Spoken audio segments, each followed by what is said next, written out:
Hello, everybody, and welcome to number 4 in this little series that I've been putting together, which is I've enjoyed very much putting together actually, and it's called Cloud of Witnesses. This episode is slightly different though, because so far we've been looking at human beings as witnesses, rightfully so, but this time I want to look at a different cloud, and I want you to imagine looking at the sky at night, hopefully where you live, where there's not too much light pollution, and when you look up on a clear night you see quite another sight, which is also a witness to us as well. And what I mean is the stars. And I remember years ago when the Lord started to talk to me about the truth in the Bible. It's there all along. If you look at people, like Abraham, if you look at Job, if you look at Daniel, it's obvious that they understood a lot of things that we've forgotten. Job, absolutely fascinating. And it's time, because we're preparing for Jesus to come back, or if you're not, I think now's a good time to start your preparations, And we need to understand an awful lot more about what it is that the stars are actually testifying to us. They don't speak in the same way, of course, that a human being does, but nevertheless, their testimony is so very, very powerful. And I remember, years ago when I first went to Polynesia and we were sent to go to this really, really distant atoll. The reason I was there was because I'd been sent, I think, as a kind of like a remnant, a modern day remnant from the British missionaries who'd been sent there to bring the gospel many, many years ago. And what had attracted me was some human witnesses that I had actually seen in the north of England in a boat rowing over an ocean that wasn't the North Sea at all, and realizing that the Lord was calling me to the southern hemisphere. How did I know? Because I could see the Southern Cross, and if you know, it's the most beautiful set of stars, but you don't find it in the northern hemisphere. And years later, the Lord, who's so faithful, he took me to that place where those first British missionaries had been. And I looked up on this place where it just seemed like heaven had come to earth to me, where the sky was just so full of stars, because you're so far from anywhere there. And you could see the Southern Cross. And I think, God, they make a fantastic witness, and I want to understand more. So I pray that this little episode will be a blessing to you. Now, if you remember, go back to Genesis in chapter 1, where God, it says in verse 16, God creates the sun and the moon and the stars. And it's clear that he has created them to be signs for times and seasons. And we need to understand as well that they testify of events that are yet to happen. But we've got to understand, of course, what they're actually saying. And so much has been lost. And I think I get really angry, I don't know whether you do, that so much has been lost to the New Age and the occult world when we should be proclaiming the truth. And the stars actually speak of God's plan of redemption for humanity. The whole thing is there. I know a couple of books, not recent ones, that are actually called The Gospel in the Stars. And yes, everybody, it's all there. It's just that we've forgotten to look. But I really believe, I'll say it a second time before Jesus comes back, we need to start learning what evangelists and missionaries in past centuries knew, so very well. And if we start then with Genesis, and we agree that the sun and the moon and the stars, they put there to tell the seasons, not just day or night, but the spiritual seasons, the signs that are pointing to great events in heaven on earth that will ultimately have the climax when Jesus returns as a conqueror. All right. And that should get you very, very excited, because that's the hope. That is the hope that we have, that Jesus is coming back, the certitude that he's coming back, and that the enemy has not got the upper hand. And it helps me, I know, when things seem to be particularly dark and I think, no, it's written, it has written. And so many things have been written in the stars. And you know, it's interesting, isn't it, that it wasn't Adam who was allowed to name the stars. He obviously could see them and he must have been amazed by it. But no, if you look at Psalm 147 and verse 4, you will see that it's God himself that named the stars.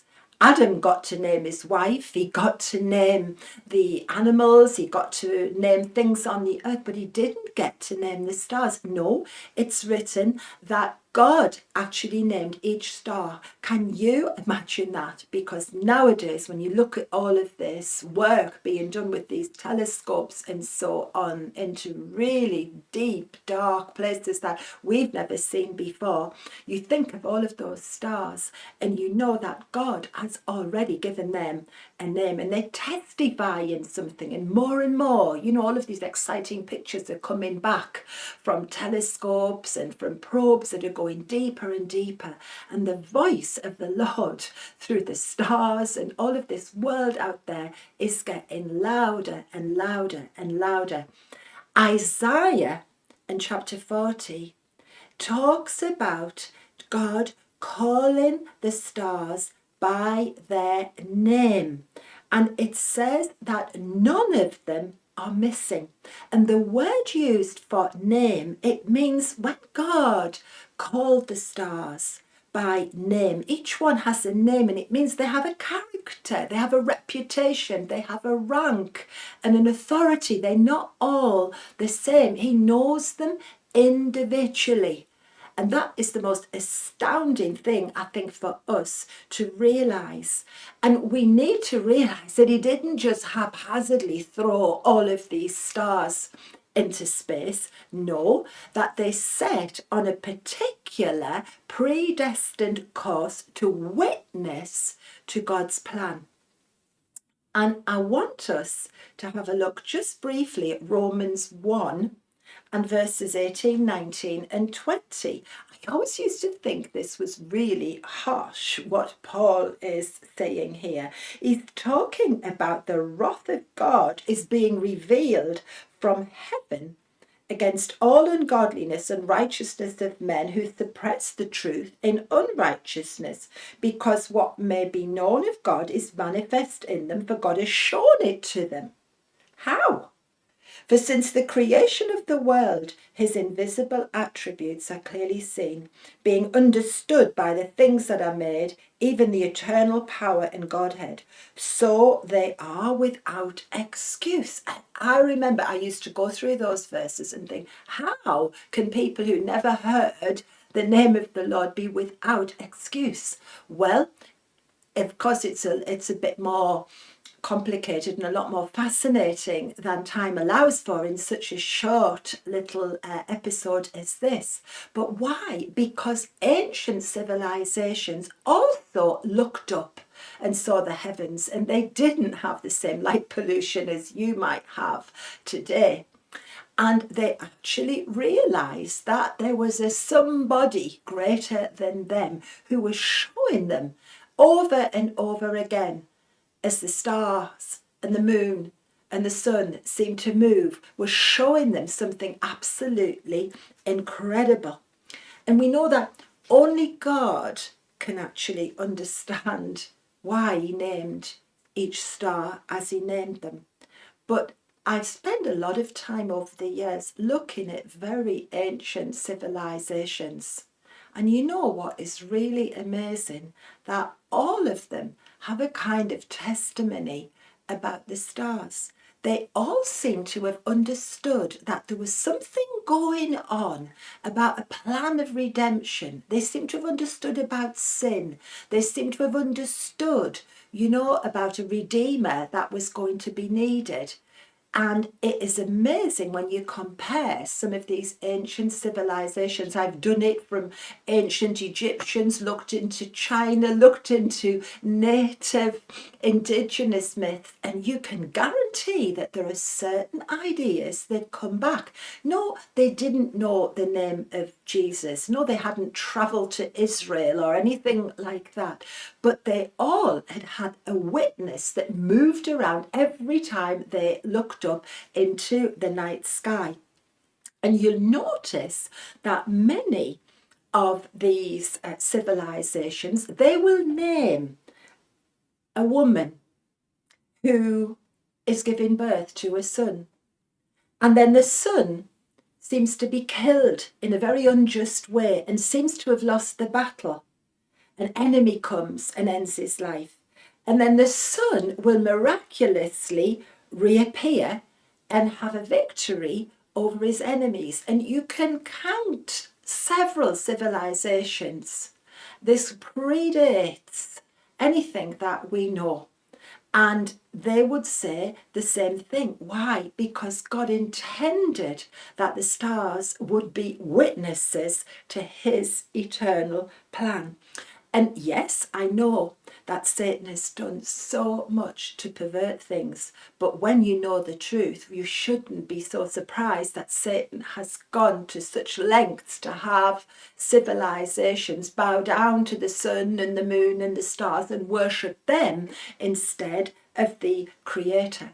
And we know that different civilizations have changed some of the most ancient names, so it's not quite as it was known in the beginning.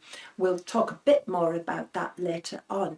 We know that in our case it was often the Greeks who changed it, so you get all of the Greek mythology coming in. So the truth behind some of these stars has actually been disguised. So they don't testify, they're not the best witnesses today until we actually look back.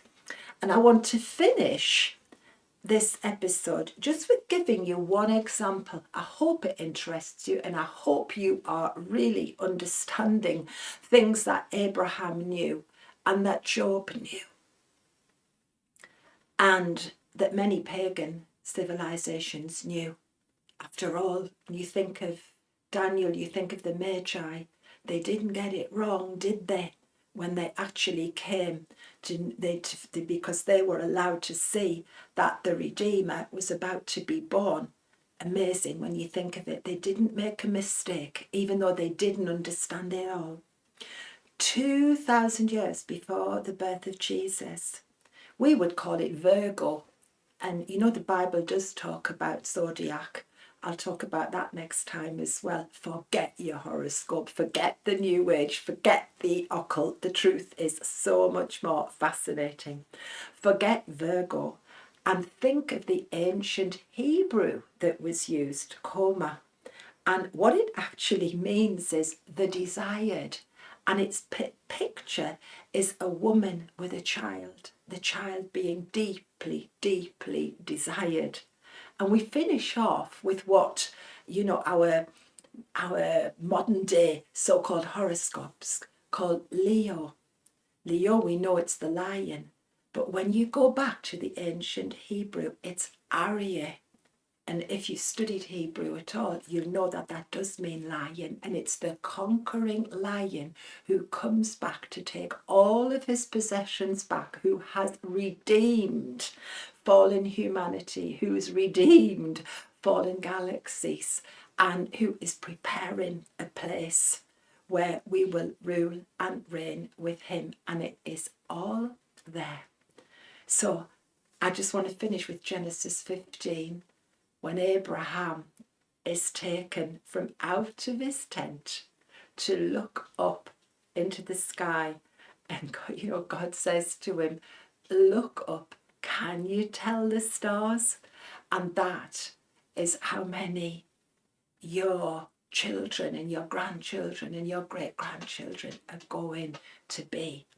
And I wonder what Abraham thought. And because he believed the message that God was showing him through those stars, it's written already in Genesis, it was credited to him as a righteousness, the great man of faith.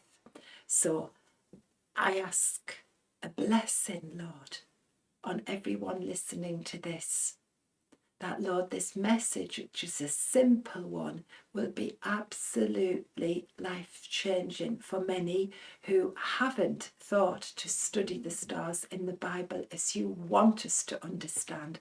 So much has already been accomplished. Jesus has come. You know, he's been defeated by the enemy, apparently.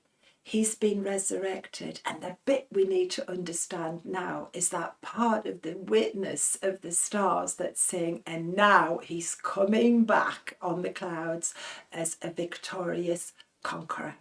So be blessed, everybody. Amen.